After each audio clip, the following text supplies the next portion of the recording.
Well, what makes the bow, I think, the most special is its size of fish. Here is, it's hard to, there's not very many places like this around. Blue ribbon, man. When you talk to people where we fish elsewhere, they can't believe that we have this and we come to fish their rivers. Never. Never can get an answer. No? No. Why not? We got to talk to our lawyers? That's an absolute no. We are not going to. I mean, the bow is not it's not a hidden gem. Everybody knows it's a good place to fish, and it's still a tricky river to figure out because it's big water. That's, I think, is one of the big challenges for it. So people just have to learn to kind of break it up into smaller pieces and fish it that way. Yeah.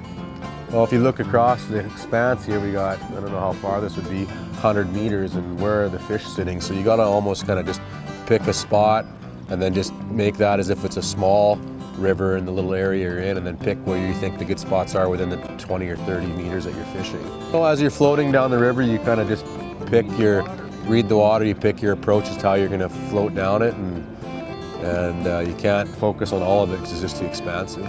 You just got to look for fishy locations, and that just comes with experience. That's why there's so many guides on this river, and some are good and some are bad, as they just seem to know where the fish hang out more than other guys do.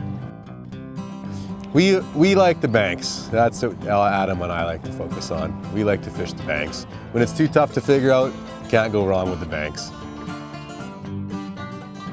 There's a great stonefly season that comes, and it's usually the start of summer. Kind of around Stampede time, and it's a nice time to blow some holidays.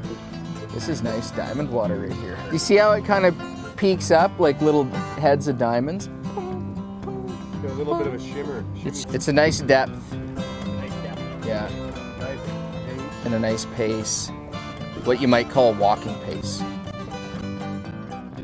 If you ain't been skunked on the bow, you haven't fished it enough. You mean skunk, like 1 hour? No fish all day, 10, 12 hours, whatever, and nothing. Happens, could happen today. Totally prepared for that. Is it still a good day? It's still fine, it still beats whatever else I'd be doing.